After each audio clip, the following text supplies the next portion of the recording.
يا الله يا الله يا الله لا إله إلا الله لا إله إلا الله لا إله إلا الله محمد رسول الله لا إله إلا الله لا إله إلا الله لا إله إلا الله محمد رسول الله سبحان الله والحمد لله ولا إله إلا الله الله أكبر سبحان الله والحمد لله ولا إله إلا الله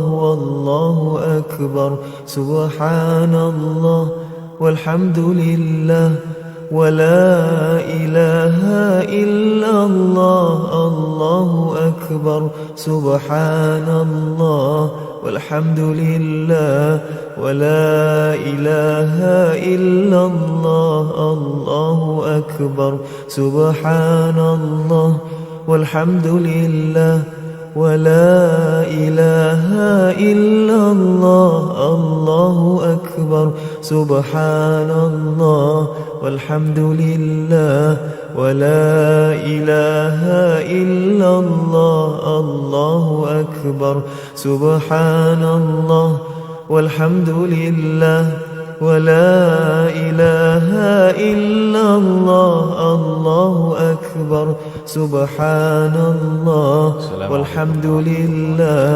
ولا إله إلا الله الله أكبر. بسم الله الرحمن الرحيم. الحمد لله رب العالمين وبه نستعين على أمور الدنيا والدين والصلاة والسلام على سيدنا ومولانا محمد أشرف الأنبياء والمرسلين وعلى آله وصحبه أجمعين. سبحانك لا علم لنا إلا ما علمتنا إنك أنت العليم الحكيم. رب اشرح لي صدري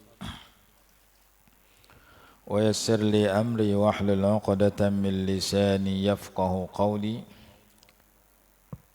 ولا حول ولا قوة إلا بالله العلي العظيم. قال الله سبحانه وتعالى أعوذ بالله من الشيطان الرجيم. Ayat 144 surah Al-Baqarah.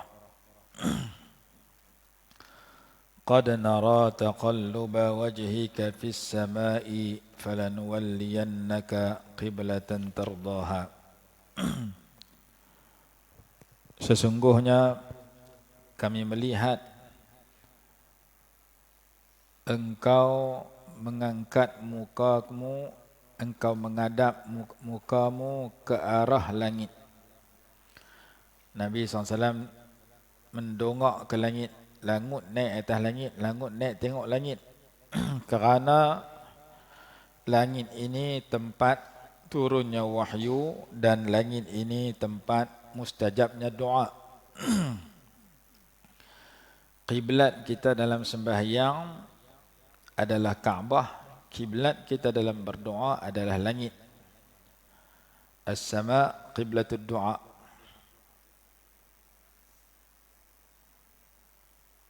Sebahagian ulama kata lagu tu. Qiblat sujud bumi. Falanuwallikannaka qiblatan tardha. Oleh kerana Nabi SAW teringin agar menghadap ke arah Kaabah, Allah Subhanahu wa taala memakbulkan kehendak baginda. Maka Allah menyatakan, sesungguhnya kami akan memalingkan kamu ke arah kiblat yang kamu redha.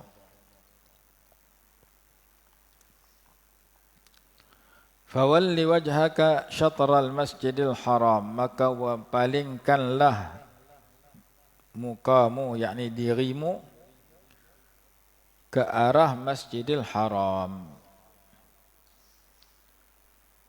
Ayat ini menghapuskan hukum yang telah lalu. Jadi dalam Quran, dalam hadis ada ayat yang ada hukum yang terhapus dengan hukum yang datang terkemudian.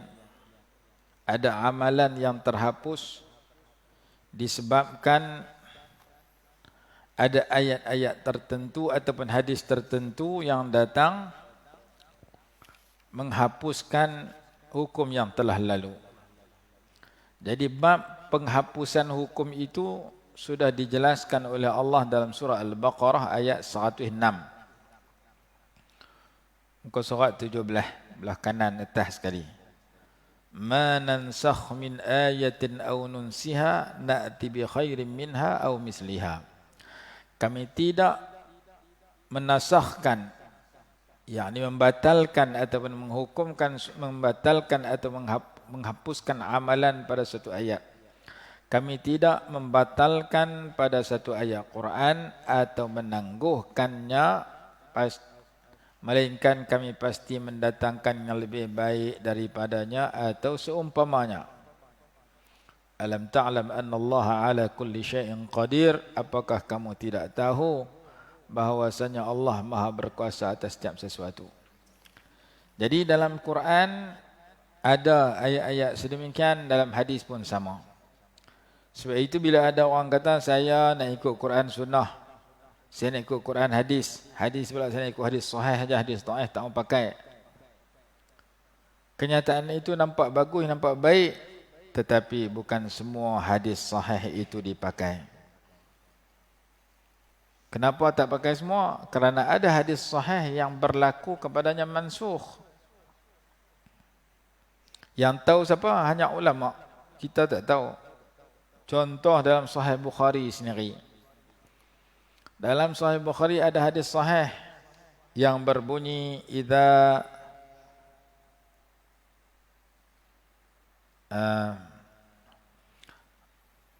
barang siapa yang sembahyang.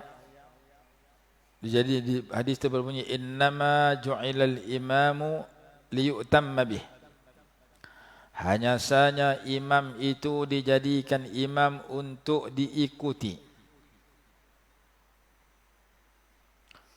Fa idza raka'a farka'u wa idza sajada fasjudu wa idza shalla jalisan fasallu julusan. Hadis itu berbunyi idza raka'a farka'u. Apabila imam telah rokok, maka hendaklah kamu rokok. Jadi imam selesai rokok dulu, baru kamu rokok. Jangan rokok sama dengan tu imam. Tu imam gerak, kita bergerak, hukum dia makruh. Jadi kalau kita jadi makmum, ni tu imam. Tu imam bergerak Allahu Akbar, kita buat lagu tu, tak dapat pahala jemaah. 4 kali rokok, 4 kali sama untuk imam, tidak pun sama, sujud pun sama, tak jadi. Jadi cara yang betul, idza raka'a, apabila imam telah rokok, Allahu Akbar, imam dah sampai, baru kita Allahu Akbar. Tu imam sami Allahu liman hamidah, berdiri tegak dah, bunyi dah, dia pun berdiri tegak, kita baru sami Allahu liman hamidah. Tu imam sujud, Allahu Akbar, imam bunyi bar, dari dia sampai ke lantai, ke sejadah, baru kita turun sujud. Jadi sembahyang ni diajak tenang. Jangan kalut, jangan gopoh, jangan lawan dengan tu imam sama naik. Bahkan sembahyang ni diajak tenang daripada rumah lagi. Siapa nak pergi sembahyang, dia kena pergi dalam keadaan tenang. Apabila kamu nak pergi sembahyang, pergilah dalam keadaan tenang. Fama adraktum fasallu wa ma fatakum faatimmu. Yang mana kamu sempat ikut imam, kamu ikut. Yang mana kamu tak sempat, kamu sambung. Kamu sempat 1 rakaat, sambung. 2 rakaat, sambung. Kalau sempat semua lagi baik, tak dan semua, tak sempat semua, sambung yang mana berbaki. Jangan lari, jangan bawa kereta laju. Naklah kamu pergi sembahyang dalam keadaan tenang. Kalau nak pergi sembahyang tu pun kena tenang, dalam sembahyang lagi kena tenang.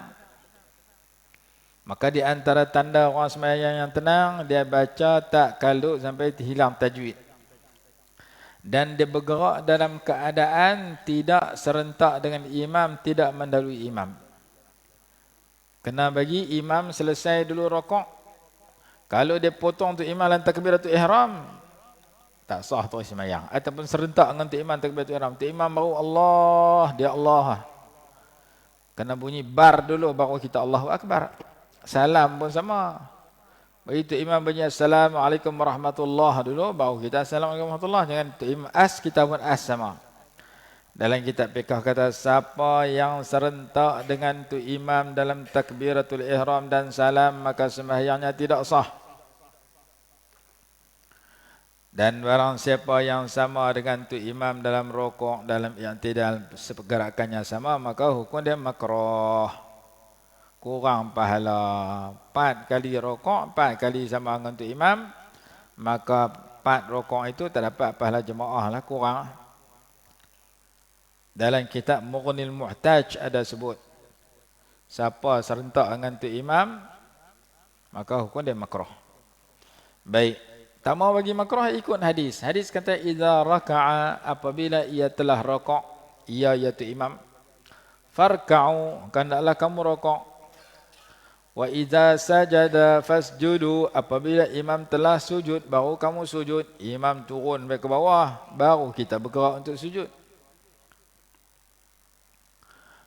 Hak dituntut sama dengan tu imam, bacaan amin. Hak tu sama dengan tu imam. Bagi serentak dengan tu imam. Jangan dulu, jangan kemudian. Siapa yang baca amin serentak dengan tu imam, diampun dosa dia. Kerana amin tu imam sama dengan amin para malaikat.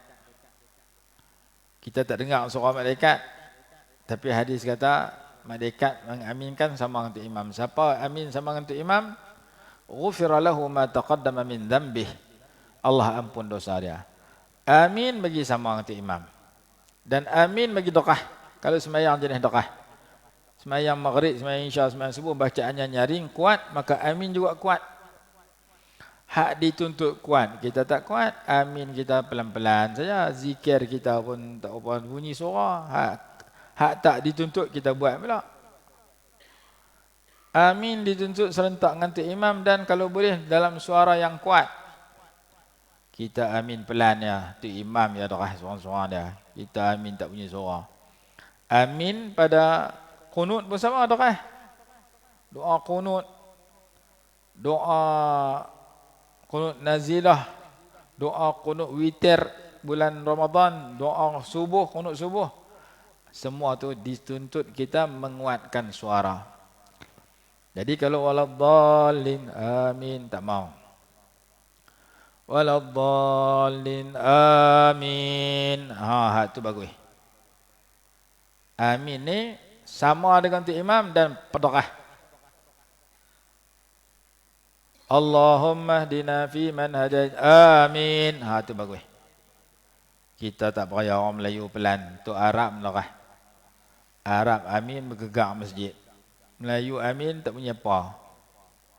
Jadi amin kita bagi sama dengan tu imam, jangan dulu jangan kemudian, dan kuatkan suara.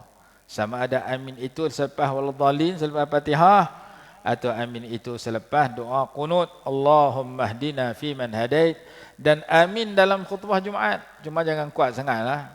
Itu pelan-pelan tak apa.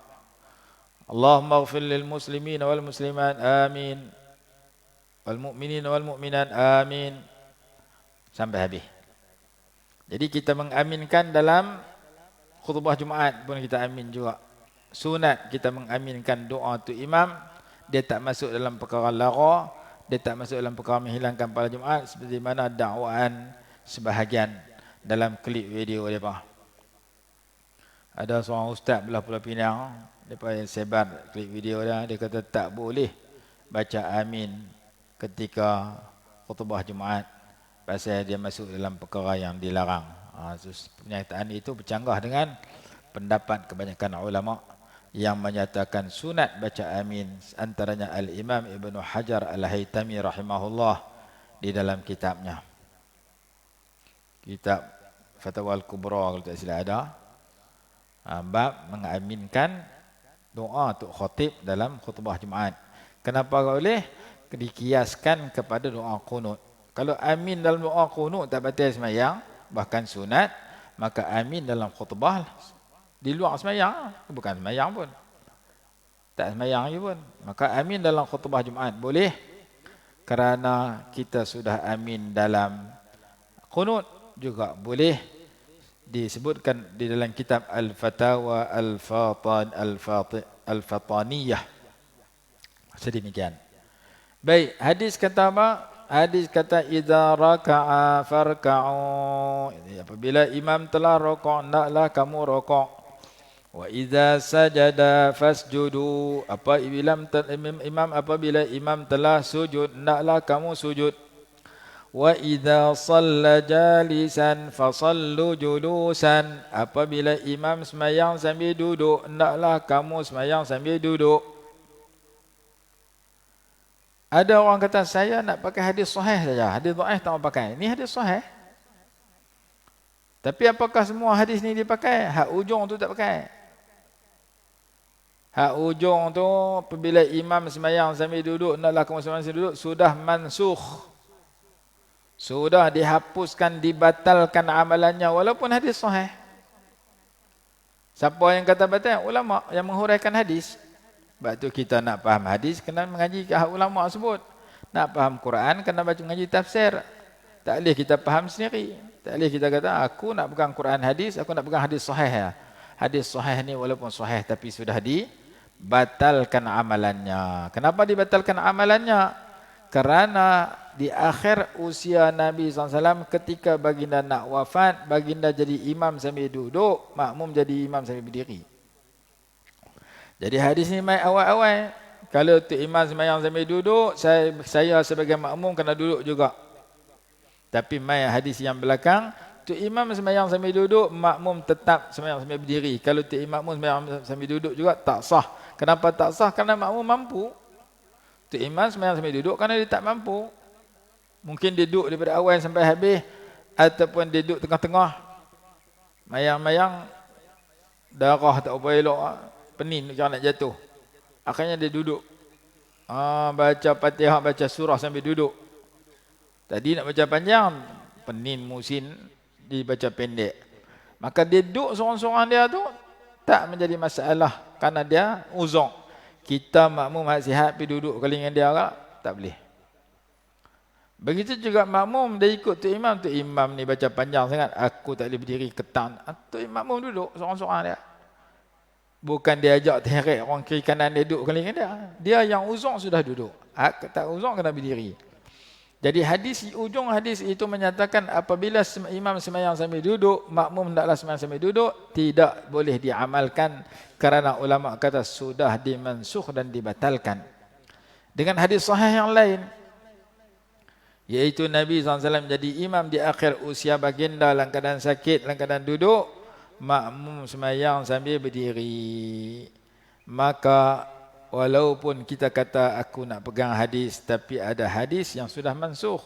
Ayat Quran pun ada yang sudah mansukh, yang sudah terbatal amalan dengan ayat-ayat, dengan ayat yang lain, dengan nas yang lain. Yang tu kita kena mengaji dan baru kita tahu. Maka salah satu daripada pembatalan ialah sembahyang menghadap Baitul Maqdis sudah dibatalkan dengan sembahyang menghadap Kaabah. Ayat yang kata batal itu fawalli wajhaka syatral Masjidil Haram. Hadapkan dirimu ke arah Masjidil Haram. Masjidil Haram itu sendiri ada 2-3 tafsiran. Ada Masjidil Haram dengan makna Kaabah. Ada Masjidil Haram dengan nama makna masjid. Ada Masjidil Haram dengan makna tanah suci Mekah. Sebut Masjidil Haram, tapi makna yang mana satu kena tengok ayat. Siapa yang boleh tentu? Ulama. Kalau siapa duduk dalam masjid dia semayang, dia kena menghadap Kaabah. Kalau menghadap hijr, menghadap lain tak sah. Maka Masjidil Haram bagi orang dalam masjid adalah Kaabah. Orang yang duduk luar masjid, duduk di hotel, duduk di pasar, di kawasan Mekah, maka semayang dia kena menghadap Masjidil Haram. Dia menghadap masjid sudah sah. Orang yang duduk pada luar pada kota Mekah, kita di Malaysia, semayang kita menghadap Mekah. Seluruh kawasan Mekah itu Masjidil Haram. Jadi tiga-tiga tafsiran itu disebut dalam kitab Wa huwa bil ufuqil a'la ketika mentafsirkan ayat Subhanalladzi asra bi'abdihi lailan minal masjidil haram ilal masjidil aqsa. Masjidil Haram tu daripada rumah Ummi Hani pun ada kata, daripada Masjidil Haram betul pun ada kata. Jadi perkataan Masjidil Haram itu sendiri itu ada 2-3 tafsiran. Ulama yang boleh tentu ni makna yang mana ni makna satu. Bukan kita. Kita tengok zahir masjid. Maka orang yang duduk di luar Mekah duduk di sini, kita dalam Kaabah, kita dalam Masjidil Haram, tapi mengarah Kaabah. Nanti kita baca nas ayat Quran yang menyatakan kenapa Masjidil Haram itu ditafsirkan kepada Masjid Mekah. Antaranya hadis yang berbunyi la salatun fil Masjidil Haram khairun min 100,000 salatin fima siwah. Sekali sembahyang di Masjidil Haram lebih baik daripada 100,000 kali sembahyang di tempat lain. Di tempat selain Masjidil Haram. Masjidil Haram itu ada kata Mekah masjid itu sendiri, ada kata seluruh tanah suci Mekah. Dan tafsiran seluruh tanah suci Mekah itu lebih kuat dan itu pendapat ulama Syafi'iyah. Sembahyang di Masjidil Haram lebih baik daripada 100,000, iaitu sembahyang di kawasan tanah suci Mekah. Tak keluar dari Mekah. Jadi perkataan Masjidil Haram ditafsirkan kepada pelbagai tafsiran. Ada secara hakikatnya, ada secara majazi, secara pinjamannya. Baik. Fawalli wajhaka syatral Masjidil Haram wa haitsuma kuntum, di mana saja kamu berada, duduk di Malaysia kah, duduk di India kah, duduk di Brazil kah, duduk di Thailand kah, mana-mana kamu duduk ada, bila kamu nak sembahyang, hadaplah ke arah itu, ke arah Masjidil Haram. Fawallu wujuhakum syatrah, maka hadapkan muka kamu dalam sembahyang kamu, syatrahu ay jihatahu, ke arah Masjidil Haram. Dalam tafsir Jalalain kata ail Ka'bah. Masjidil Haram ni ditafsirkan kepada Ka'bah. Sembahyang kena menghadap Ka'bah. Wa innal ladzina utul kitaba la ya'lamuna annahu al-haqqu, dan sesungguhnya orang-orang yang diberikan kepada mereka itu kitab, kitab Taurat, kitab Injil, sesungguhnya mereka mengetahui bahawasanya ia apa? At-tawalli ilal Ka'bah. Ia yakni menghadap ke arah Ka'bah itu al-haq, yang benar, min rabbihim, dari Tuhan mereka. Kerana dalam kitab mereka disebutkan sifat Nabi SAW, dan salah satu yang akan berlaku kepada Nabi SAW ialah berpindah kiblat daripada Masjidil Baitul Maqdis ke arah Ka'bah. Dah cerita dalam kitab dulu. Lima fi kutubihim min na'atin Nabi SAW min annahu yatahawwalu ilaiha.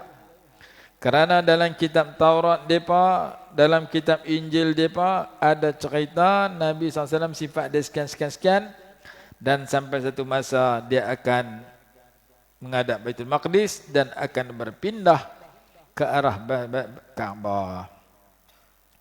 Wa ma Allahu bighafilin amma ya'malun, dan Allah tidak lalai terhadap apa yang mereka kerjakan. Itu satu qiraat yang kita baca. Ada qiraat kedua dibaca ta'malun.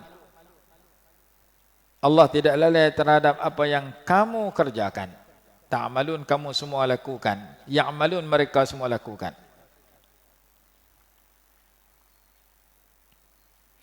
Allah tahu yang mereka kerjakan. Mereka tu siapa? Al-Yahudi. Orang Yahudi yang mengingkari perintah untuk menghadap kiblat yang baru, iaitu Kaabah. Wala in ataital ladzina utul kitab, ayat 145. Wala in ataital ladzina utul kitaba bikulli ayatin ma tabi'u qiblatak. Allah Ta'ala tahu perangai Yahudi ni ketegak, tak mau ikut di kebenaran. Maka Allah sebut, dan sesungguhnya jika kamu memberikan kepada orang-orang yang diberikan kitab Taurat itu dengan semua tanda, semua ayat, nescaya mereka tidak mahu mengikuti kiblatmu.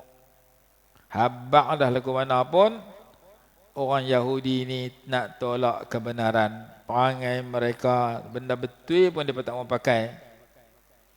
Kerana mereka mempunyai sifat buruk, tidak mahu beriman dan tidak mahu mengikut Nabi SAW, Nabi akhir zaman.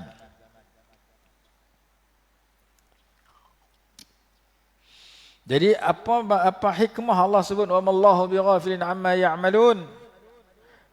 Ini hikmah supaya salah satu amaran, larangan, ancaman, janji buruk kepada sesiapa yang tak mau mengikut kehendak Allah dan Rasul. Walaupun sebahagian manusia tak tahu, tapi orang tu kena sedar Allah Ta'ala tahu semua dia buat. Kalau kita menyadari dan meyakini dan beriman, apa saya buat Allah Ta'ala tahu, saya tak berani buat jahat. Kalau saya terlanjur buat jahat, saya sedar, saya cepat-cepat segera bertaubat. Kerana Allah tahu semua. Allah Ta'ala bagi tahu ayat ni supaya kita ingat sentiasa. Jangan kita berasa orang tak tahu ikut suka aku nak buat apa pun. Orang tak tahu ikut suka aku lah nak mohong ke, nak mencuri ke, nak buat jahat apa pun. Kerana orang tak tahu. Allah Ta'ala kata orang tak tahu tapi aku tahu semua. Jadi ujung ayat ni satu peringatan, satu ancaman, seperti Allah mengancam kita dengan Rabbil Alamin, Allah mengancam kita dengan Malik Yaumiddin. Aku pentadbir seluruh makhluk, aku raja yang menguasai hari perhitungan dan pembalasan. Maka salah satu ayat yang mengancam, memberi ancaman, aku tahu semua hampa buat. Hampa tak sadar mohon aku boleh tahu, walaupun hampa boleh mohon orang lain. Jadi ayat ni satu tarhib, satu menakutkan kepada pembaca. Kemudian wala in ataital ladzina utul kitab, sesungguhnya jika engkau memberikan kepada orang-orang yang diberikan Alkitab bikulli ayatin, dengan setiap tanda di atas kebenaranmu dalam urusan tukar kiblat baru, ma tabi'u qiblataka, mereka tidak akan mengikut kiblat engkau. Kenapa mereka tak ikut kiblat engkau? Aina, dan karena degil. Degil ni bahasa surat, bahasa Kuala Lumpur, bahasa kita ketegak. Ketegak, tak mau ikut benda baik. Puak Yahudi ni tahulah benda baik, tahu Rasulullah baik, mereka degil tak mau ikut. Musyrikin Mekah pun ada perangai lagu tu, Abu Lahab, Abu Jahal. Orang Mekah tahu Rasulullah ni digelar Al-Amin, seorang yang jujur, amanah, seorang yang benar.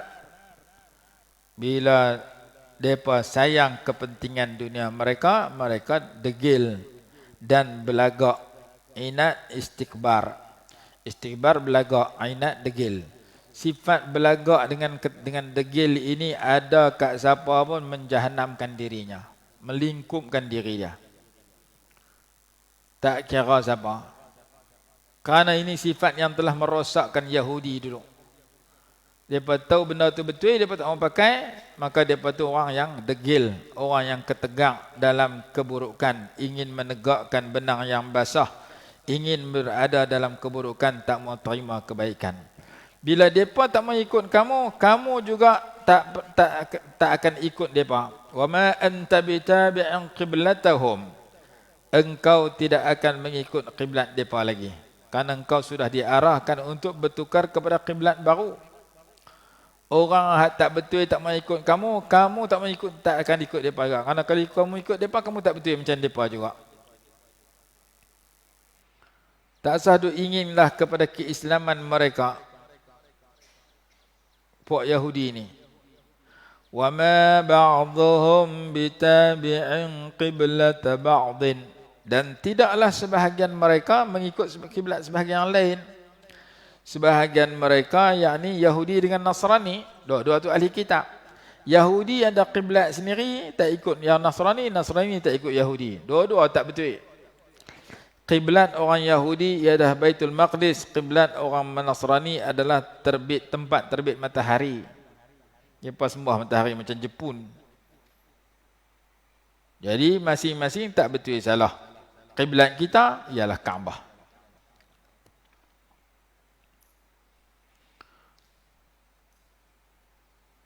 Orang kata pula, orang orientalis kata, hampa tak bagi musyrikin Mekah sembah berhala. Yang hampa duk pergi sembah Kaabah. Kaabah tu batu tak? Berhala batu, Kaabah pun batu. Lalu ulama kita jawab, kami bukan sembah Kaabah, kami sembah arah Kaabah. Pasal apa sembah arah Kaabah? Allah suruh sedemikian. Allah suruh menyembah, Allah SWT menghadap ke arah Kaabah. Mana bukti bukan sembah Kaabah? Kerana Kaabah dia rendah ya. Kalau kata semayang tu sembah Kaabah, orang semayang atas kapal terbang kena semayang sambil menirap. Pasal Kaabah duduk bawah. Orang semayang tingkat 2 atas Masjidil Haram, tingkat 3 kena semayang sambil menirap juga. Pasal Kaabah duduk bawah. Orang bawah lah semayang sambil menghadap Kaabah. Tapi tingkat atas tak nampak Kaabah lah, Kaabah duduk ada bawah. Tingkat atas lagi atas bumbung, 4 tingkat atas bumbung kali. Menghadap Kaabah juga. Maka tingkat atas kena semayang sambil menirap kerana Kaabah duduk bawah. Hak semayang bawah tanah kena semayang sambil terlentang, Kaabah duduk atas. Hak semayang dalam tanah, dalam kapal selam kena semayang sambil terlentang. Pasal nak bagi tadak belah Kaabah. Maka ulama kata bukan sembah Kaabah, sembah Allah tapi arah Kaabah. Arah Kaabah, Kaabah duduk bawah tapi segala arah yang sama dengan Kaabah naik sampai langit ke-7. Sampai ke bawah, sampai ke dalam tanah, semuanya tara ke arah itu. Tak perlu terlentang, tak perlu menirap. Karena kita bukan sembah Kaabah. Puak sembah berhala tu dia sembah berhala. Berhala tani talah tani angkat berhala tak tahu talah kono. Karena dia sembah berhala. Kita menyembah Allah mengikut arah yang Allah suruh, iaitu Allah suruh kita menghadap arah Masjidil Haram. Fawallu wujuhakum syatra wa innal ladzina utul kitaba wala in wa ma ba'dhum bitabi'in qiblata ba'd wa la in ittaba'ta ahwa'ahum min ba'di ma ja'aka minal ilmi innaka idzal laminadh zalimin. Jika engkau mengikut kehendak hawa nafsu, keinginan mereka setelah datang kepada engkau ilmu pengetahuan, setelah datang kepada engkau wahyu, sesungguhnya engkau termasuk di kalangan orang-orang zalim. Jika engkau dah ikut puak tak betul itu, puak Yahudi tak betul pergi sembah menghadap Baitul Maqdis, sekarang ini mengikut puak Yahudi yang pada masa itu menghadap Baitul Maqdis, mengikut puak Nasrani yang menghadap ke arah terbit matahari, maka engkau orang zalim. Mengikut kesalahan adalah satu kezaliman. Mengikut benda yang tak betul dengan wahyu pun satu kezaliman. Bukan tekat ikut Yahudi dalam bab tu, bab lain pun sama. Ikut pakaian Yahudi, ikut kelakuan Yahudi. Yahudi memisahkan agama dengan kehidupan. Nasrani pun memisahkan agama dengan kehidupan, sehingga muncul kenyataan yang dikeluarkan oleh mereka. A'tima liqaisar wa ma li'isa. Berikan urusan Raja Kisra kepada Raja Kisra, berikan urusan Nabi Isa kepada Nabi Isa. Maksudnya urusan agama bagi kat Nabi Isa, nak ibadat, nak semayang, nak puasa bagi kat Nabi Isa. Urusan pemerintahan bagi kat pemerintah. Pemerintahan dengan agama mesti dipisahkan mengikut ajaran mereka, aliran mereka yang salah. Ikut ajaran Islam, pemerintahan dengan agama tidak boleh dipisahkan. Kalau pisahkan agama dengan pemerintahan, lingkup negara, ikut rakyat, ikut pemimpin. Pemimpin dalam rumah tangga kerana memerintah dan mengurus rumah tangganya mengikut agama. Pemimpin dalam daerah, dalam kampung, dalam negeri, dalam negara kena mentadbir rakyat dan mengikut agama. Tak boleh, ini aku tak mau pakai agama, aku nak pakai orang putih punya undang-undang. Peraturan bukan Islam. Ini Islam kata aku tak mau pakai. Rosak. Islam kata arak haram, pemimpin kena kata arak haram. Islam kata judi haram, pemimpin kena kata judi haram. Dan mengharamkan. Kalau tidak, bercanggahlah dengan apa yang Nabi SAW nak. Sebab tu kita pergi Mekah lah ni, Madinah. Bila orang pakat tak minum arak di situ, tak main judi di situ, kedai nombor ekor pun tak jumpa Mekah Madinah. Siapa mencuri hukum seperti mana Quran tak? Masuk waktu semayang, toke kedai mah, tak ada kunci kedai mah. Ditinggal lagu tu, masuk pergi semayang jemaah balik. Orang tak berani curi mah dia. Allah pun rasa takut kepada manusia. Karena kalau curi, hukum Islam, hukum Quran, kena ke dia. Di sini kunci mah pun orang curi. Maka Islam itu rahmat kepada orang yang menghayatinya. Jadi Allah Ta'ala sebut, bahawasanya kita sebagai orang Islam kena sedar bahawasanya Islam itu datang dalam semua perkara, bukan dalam bab ibadat saja. Nak kekah ikut Islam, nak menikah ikut Islam, mati ikut Islam, tengah-tengah tu tak mau ikut, tak jadi. Ada orang tu sakit panggil tu imam baca Yasin, tapi Mekah baca Yasin, mati baca tahlil, tengah-tengah tu kadang-kadang dia tak ikut. Aurat dia tak mau tutup, tak mau ikut Islam. Semayang pun kadang-kadang tak mengaji. Jadi ada orang-orang tertentu, dia kata Islam ni hanya dalam bab-bab tertentu saja. Nak bersukan, tak sah tanya Islam. Nak berhibur, tak sah tanya Islam. Nak buat apa lagi? Ada benda-benda saja kita ikut Islam. Bab-bab tertentu sudah. Mati kita kapang dengan kain putih. Masa hidup tak mau pakai kelumbung. Tak jadi, tunggu mati orang kelumbung dia. Tak mau. Islam ini ada agama yang mesti ikut secara keseluruhan, baru kita dapat rasa keuntungan dia. Ayat berapa suruh ikut keseluruhan? Kita ulang selalu dah. Ayat 208 surah Al-Baqarah. Udkhulu fis silmi kaffah. Masuklah kamu dalam Islam dalam semua bidang aspek kehidupan. Jadi siapa tak ikut, maka dia masuk dalam amaran ayat ini. Wala in ittaba'ta ahwa'ahum min ba'di ma ja'aka minal ilmi innaka idzal laminadh zalimin. 145 surah Al-Baqarah.